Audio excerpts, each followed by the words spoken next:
This is the opening of my new book. It's called Who Asked You? And this is my character. Her name is Betty Jean. She's the main character. It's my day off and I'm in the kitchen getting ready to fry some chicken. When the phone rings, I see my daughter's name on the caller ID. I'm tempted to let it go straight to voicemail, but the reason I decided to go on and answer it is because I'm worried it might have something to do with my grandkids. Plus, I don't trust her. Trinetta is not in the habit of calling just to chit-chat or check on her daddy. She always wants something. Her life is nothing but one continuous emergency. Drugs might have something to do with it. I've got flour all over my hands, so I wipe them on my red apron, pick up the portable, and tiptoe into the living room because the last thing I want to do is wake up Lee David. Mom, I need to borrow $140 today, and I swear as soon as I get my check, I'll pay you back. Plus, I might have a job, and I was wondering if I could bring the boys over for a couple of days so I can study for the test. Please say yes, Mom. Please. Did I miss hello? Hello, Mom. Is something over there getting turned off? No, but it's important. I swear to God, I'll give you my check when it comes, Mom. I owe Twinkle, and her rent is past due, and if I don't give it to her by 6 o'clock, she's going to get evicted. That girl who lives down the hall from you? Yeah, her. Isn't she a drug addict? Twinkle? No, she got 3 kids, Mom. You and Twinkle seem to have a whole lot in common then, don't you? I ain't no drug addict. I might dip and dab every now and then, but I'm a long way from being strung out. I'm just going to read this and get it over.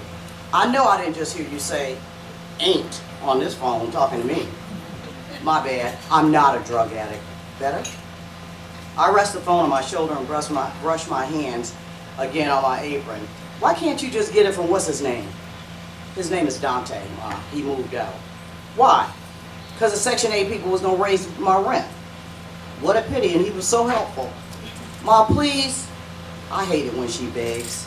And I know there's more to this story than what she's saying, but since getting the truth out of her is damn near impossible, I just say I'll write you a check when you bring the boys over. I can't do nothing with no check, Mom. Since when you managed to cash all the other ones? I had to close my checking account, and don't ask. I swear to God, Trinetta, you just go from bad to worse. Yeah, well, I had a good teacher. What did you just say? I said I should have had a better teacher. I should have had better teachers. But that is not what you said. Ma, can we not go there today, please? I'm trying to fix a problem over here, and I just need your help. About what time should I look for you and the boys? Between 3 and 4. We got to take the bus because I had to let Dante use the car. I thought you just said he moved out. He did, but the only way he could move his stuff back out to his parents' house was he needed a car. Has he ever heard of U-Haul? He didn't have that much stuff. Forget I even asked. Okay, when is he bringing it back? In about a week or 2, because he might have a job opportunity. Well, wouldn't that just make you both lucky? Don't answer that, but tell me this, and don't lie, Trinetta. Did you pay the insurance like you said you would? I paid half of it. Oh, so if you or Dante got in half of an accident, do you realize who could get sued for that whole damn house? We both are very careful drivers, Mom. You sound like a damn fool, Trinetta. You know that? I'll see you in a few hours. I just shake my head and head back to the kitchen. I can hear the boards creaking under this carpet, but I pretend I don't hear it. I didn't dare ask what kind of job she might be applying for that required her to study for a test, but I'll just let it be one more thing she doesn't end up doing that doesn't surprise me. Okay? Wow.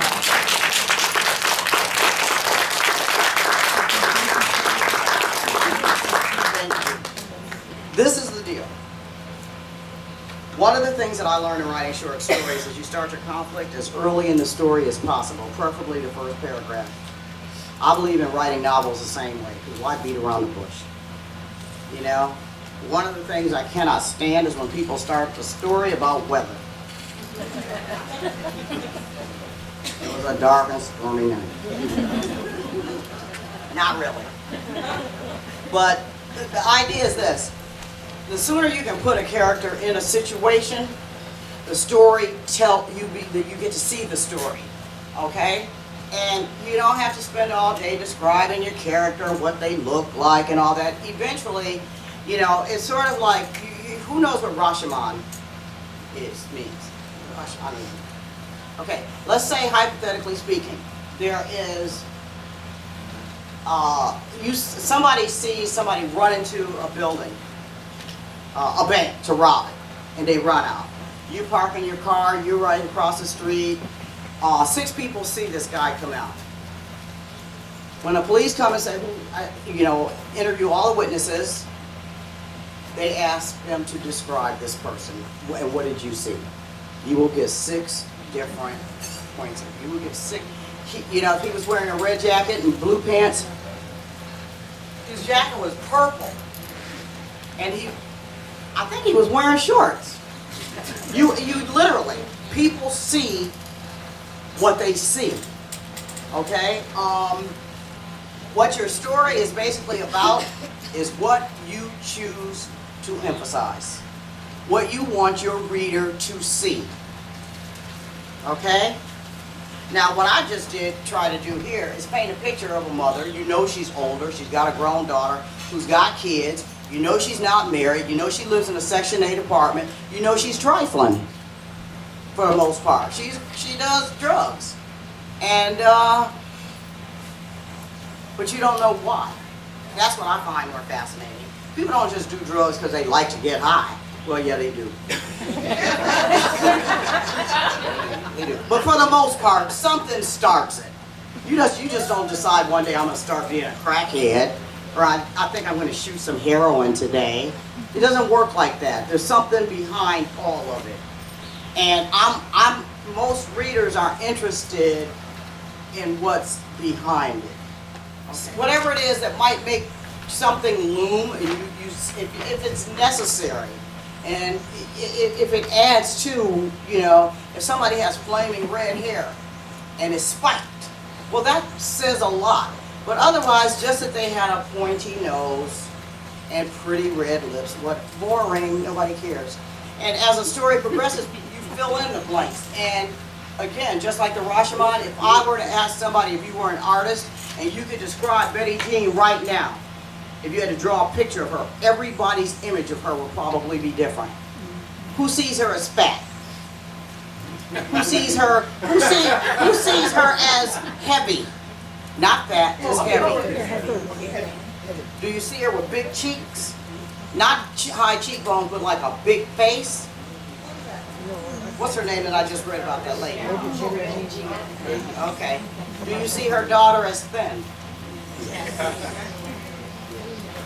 I forgot to tell you she got dreadlocks. I didn't get that far, but anyway, you can start a story in the middle of something already happening without explaining anything. You're off to the races. Because what you do is, there's a thing called immediacy. So your story becomes immediate. Nobody needs to know up front where everybody came from, who they are. You don't even really have to know all that. All you need is to give enough information about this character or characters so that you arouse, hopefully, a reader's curiosity, and not by shock value. Not by shock value, but by giving them something that they are concerned about, or something that has just happened to them, and hopefully is happening on the page, not something that happened 20 years ago, but something that has just happened or is happening right now.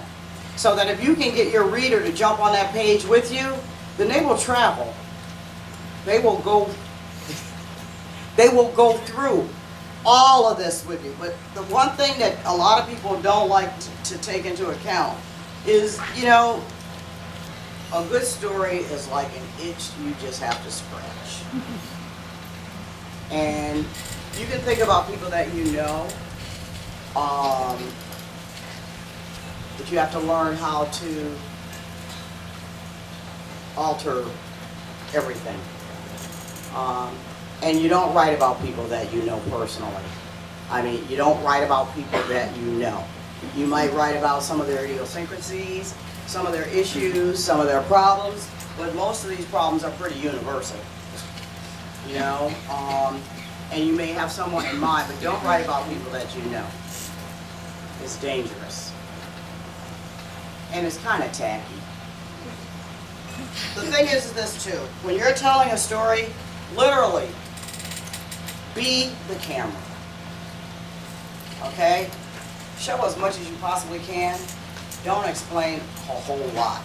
There are some really, really, really, really, really good books on the craft of writing fiction. A lot of young writers, when they start writing, they just think they can just sit down and type. But there are rules for some storytelling. And if you don't know those rules, you can't break them. Yeah, most people break them before they even know how to use them. So, also, one of the things that can happen to you when you tell a good story is you can learn a whole lot about yourself. It can be a very, very powerful act of self-discovery. Don't be a lazy writer. You know, I don't mean, you know, I'll write something. I don't mean that. Well, yeah, you know, try to write as often as you can, every day, even if it's 10 minutes a day. And don't look over your own shoulder. Don't edit. Just keep writing. Because when you edit while you're writing, if you think, oh, that's not good, you'll never finish anything, ever. One good thing, one of the exercises that I give to my students, and I'm going to give it to you today if you feel like doing it, I'm going to give you two, is, it's going to sound a little weird. Write someone's obituary.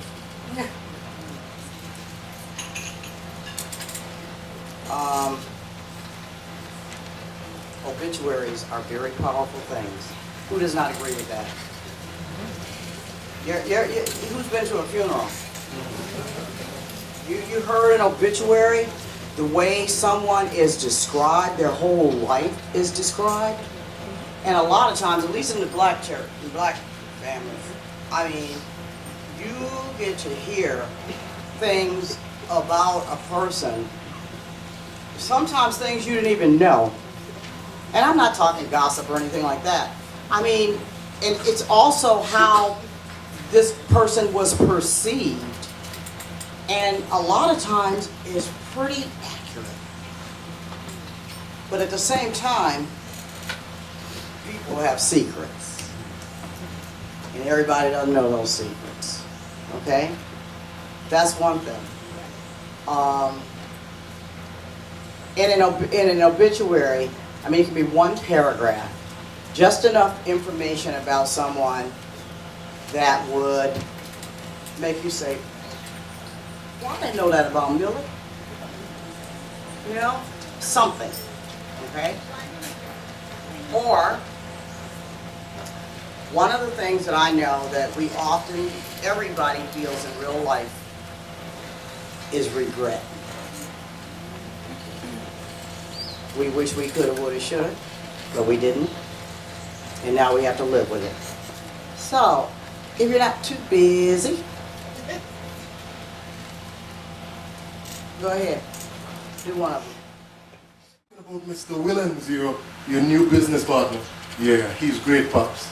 I had my keys in hand now. My father eased down into his deep chair, and his smile melted a little at the corners. He scratched at his mid-chest, a clear sign he was worried. I went to school with Mr. Williams, you know. We were really close, son. Really? I stopped at the door and looked back. I saw something heavy on his face, something to tell, I think. The kind of thing that eases a burden. But Williams and I were meeting an important client at 2. I had to go. I'll see you this afternoon, Pops. He didn't reply. The smile came back a little, but colder. Later that day, the stroke hit like a hammer, and he lost speech, hand movement, and some mental capacity. I sat at his bedside and breathed hard. The hospital was too quiet, too hard on the ears. Softly, in the ticking part of my mind, I began to... Lee Thomas passed away of cardiac arrest on May 26, 2025. He leaves behind his beloved husband and their 3 children. Lee was a distinguished writer.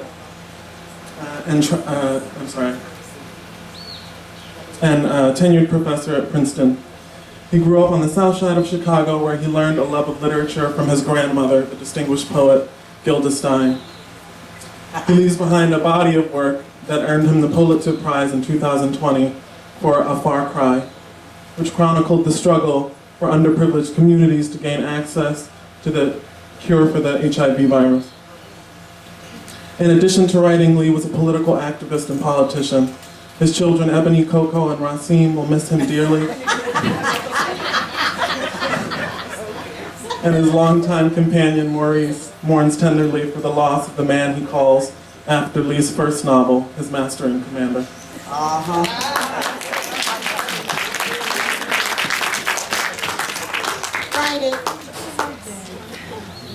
Coco and who? Coco and Ebony? You know he wouldn't have named his daughter's name.